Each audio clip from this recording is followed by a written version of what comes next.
of doing things, then you're going to be stuck. And again, that's why it's being better by eating better. Everything I'm talking about is not just about eating, but it's about the general practice. If you want to expand yourself financially, you want to be around people who are expanding themselves financially, so you can get some other recipes, pun intended, for increasing your wealth. So it's the same thing, putting yourself in a position where folks are talking about alternative means of doing whatever it is that we've been attempting to do that hasn't been as fruitful or beneficial. Yeah, it's really interesting that whole thing, because I actually put that on one of my Facebook posts, the fact that we're claiming to have a war on drugs again because of the whole opioid crisis and everything. Mm-hmm. But they're like, in my opinion, next to the NRA, they're probably the second most powerful lobbying output out there is the pharmaceutical industry. I'm sure there are others that are out there as well, but when I think of powerful lobbies, the top two in my mind usually come to be the pharmaceutical industry and the gun lobby. I mean, those are like probably the primary two that are out there in terms of having their hands in the pockets of our elected officials and everything. And I also was catching what you were saying about learning about the natural cures, because I definitely know, having both some ties in that community myself, as well as having relatives who claim to be only that lifestyle because they don't want to acknowledge, say, the African part of their heritage, but they'll acknowledge the Native American part of their heritage, that we have cultures out here like the Native American culture and the Yoruba culture that definitely know about these things that are out there that are natural cures. And if we just sit there and have conversations with them, we can actually oftentimes find things that can be cures for us that are right there in nature that we don't even think about because we're so busy rushing to the drugstore or rushing to the corner store to grab that bottle of NyQuil, or I'll even admit it, something as simple as Halls. But, you know, as I think about it, sometimes I think that we get that Halls because of the sugar part of it. I mean, if you talk to people when they talk about Halls, yeah, it may help in the cure of that cold or alleviating the cold feel and everything, but most people will tell you that why they enjoy that particular brand is because it tastes like candy. And if I can add to it, it tastes good. I remember enjoying Halls, and I remember enjoying the effect that it had on my breathing. Right. The thing that I recognize is we have to get to a point where it can't just be about the taste. Right. For this thing to work, for this movement to work, there has to be some level of discomfort. For whatever it is that we're attempting to do, we feel like I was just talking to a youth today who had a difficult time sitting up in class. And it's like there has to be a point where your level of comfort has to be commiserate with the situation that you're in. Soldiers who stand at attention aren't necessarily comfortable, but they find comfort while standing at attention. So you have to find comfort. You have to find a level of appreciation for what it is you're taking in, even if it doesn't taste great. It tastes the way it needs to taste for the effect that you need to have.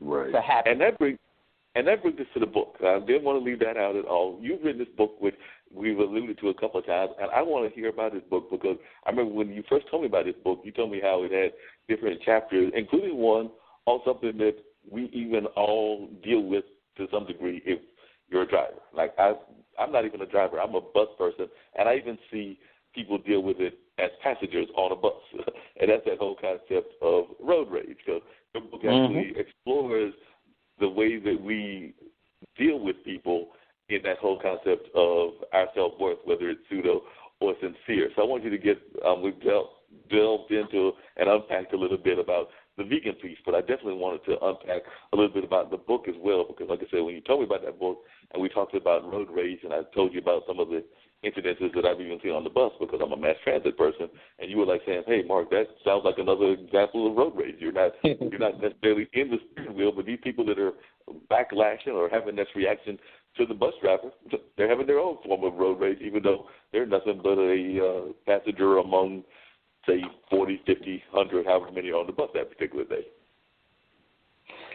This book has been I'm going to say I started writing this book over 20 years ago because I started taking notes about different things as I was becoming developed spiritually and mentally and socially when I was in Atlanta. Atlanta was an essential time for me from 89 to 97. And what I realized with all the different things I learned about the ego and all the different things I learned about self-esteem, I've been fascinated by watching me grow and develop and watching me maneuver and move through these challenges and opportunities and looking at my motivations for doing things or not doing things. And at some point in 2016, the word sound of self-worth really resonated. So this book is having you look at yourself in different circumstances of life and ask yourself whether there is a pseudo self-worth motivation or a sincere self-worth motivation. So a sincere self-worth motivation is you setting a goal for yourself, you having some needs to be met, you having some things that you know you need to do better, and you're doing them, and you're celebrating yourself accordingly. Nobody ever has to know that this is going on inside of you, but you're feeling great about yourself and what you're accomplishing, what you're doing, how you're doing it. You're meditating longer. You're doing yoga. You're eating better. You are not being as judgmental as you used to be. You are showing more love and care to people around you. Whatever it is, pseudo self-worth, I'm going to do this thing so that you applaud me, so that you compliment me, so that you give me a sense of feeling good about myself. Pseudo self-worth, when I think about pseudo self-worth, I think of Donald Trump. I think of, I'm going to do things to get attention. Right. So this book is exciting because in every area of life, when you look at everything that you do, there's an opportunity for you to ask yourself whether this is sincerely self-worth motivated or whether this is pseudo self-worth motivated. And it's just an excellent, fun activity to have with yourself. And then the other side of it is being able to look at somebody else and say, okay, that seems like that's a person that's really celebrating themselves internally, and that's what I'm experiencing from them. Or someone, they just doing that so they can get noticed and they can get attention because that's what makes them feel good about themselves. They don't have anything of their own internally to feel good about, so they got to draw from other people and get that validation from other people. They get that worth from other people. And that's what it is. Do you find that a lot of people are doing that now where they're sitting there basically trying to get their self-worth based on what people say about them and things of that nature? I mean, I'm even thinking about some of our celebrities and some of our athletes. I'm wondering, in your opinion, and like I said, I'm just going to mention a person that's been in the news lately, and some people probably are wondering whether he has true self-worth or whether he's paying attention to what other people are saying. But when you hear some of the stuff that's going on, say with a Cam Newton, where do you think he falls in that lineage of pseudo or self or sincere? Well, let me say this first in fairness. I feel like all of us have pseudo self-worth opportunities and tendencies, including myself. Let me also say that you can have sincere self-worth about yourself, but still engage in pseudo self-worth activities. So with that said, I can see Cam Newton feeling great about his accomplishment, feeling really good about his skill set, feeling great sincerely about his growth and development. And simultaneously, I can see him saying, you know what? I'm going to show these reporters that I don't care anything about what they think about me, and I'm going to walk off the stage in the middle of this press conference. And that, amongst other things, is a pseudo self-worth act because you're doing something and you anticipate that you're going to have an impact where people are going to be thinking about you a certain way or talking about you in a certain way. And that action is what drives the pseudo self-worth. So a lot of folks who say, I don't care what people think about me. I'm going to do this, that, or the other. they're doing whatever they're doing. And they're saying that they don't care what people say. And they're being honest. They don't care what you think about me, but they do care that you think about me.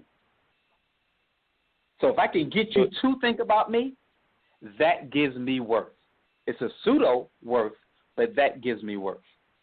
So a prime example of this, it seems to me would be, and I'm just going to throw it out there, it seems to me like a prime example of this would be Donald Trump and his tweets. Absolutely. Absolutely. I'm being heard. I'm being talked about. I was listening to MSNBC. I was watching MSNBC, and they talked about how he didn't raise as much money as Hillary Clinton in the most recent election. But I also remembered during the campaign, they talked about how he got over $1 trillion. Maybe it wasn't $1 trillion. Maybe it was $1 billion in free marketing and publicity. Just because news reporters were covering him because they wanted to see what he was going to say. So it's one thing for him to pay for a spot, for an ad, but he was on the news circuit so much that he didn't even have to pay for those spots. So, yeah, he didn't spend as much money as Hillary Clinton, but he got more coverage than her because he was able to push his worth, pseudo, but he was able to push his worth up by way of everybody talking about him and seeing what he was going to say and do next. So, absolutely, he is one of my key motivational forces for addressing the pseudo self-worth. Wow. Now, coming back to the bus piece, let's talk a little bit about that, because I just remember us having this conversation where you mentioned, I can't remember if it's a chapter that deals with road rage or if it's a section of it, but I definitely remember you mentioning that was something that you dealt with within the book, and I was wondering about that as well as some of the other sections within the book, if you could tell me some of those sections were and some of your findings within those sections. I addressed two things in the book specifically that had to do with being on the bus. The first thing was a sincere self-worth experience because I wrote my book for the most part while I was on the bus, while I could not get my car back on the road. And so I had to resort to being on the bus for 6 months. Okay. And that was a shift. You know, I have a family, and I had to maneuver everything that was going on while on the bus. It was challenging, but I felt great about how I used the experience because I was productive. I wasn't beating myself up. I wasn't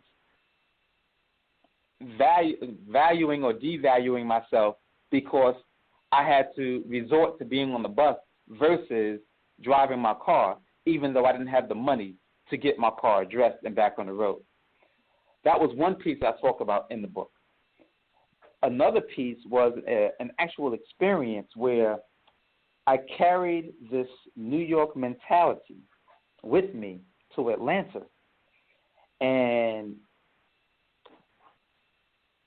to the extent that I engaged eye contact with this young brother when he got on the bus, from a pseudo self-worth perspective, you know, when you're willing to eyeball somebody down or when you're willing to engage in that sort of intangible confrontation with somebody just by staring at each other, that made me feel good about myself. Like I stood up to him. I was pseudo self-worth, and it was stupid. Because what happened after that was we finally broke gaze from each other until I was getting off the bus. And when I was getting off the bus, I was walking toward the back door, which is in the direction where he was. So now we have locked eyes again. So as a non-confrontational person, generally speaking, but still operating out of pseudo self-worth, instead of letting this go, I felt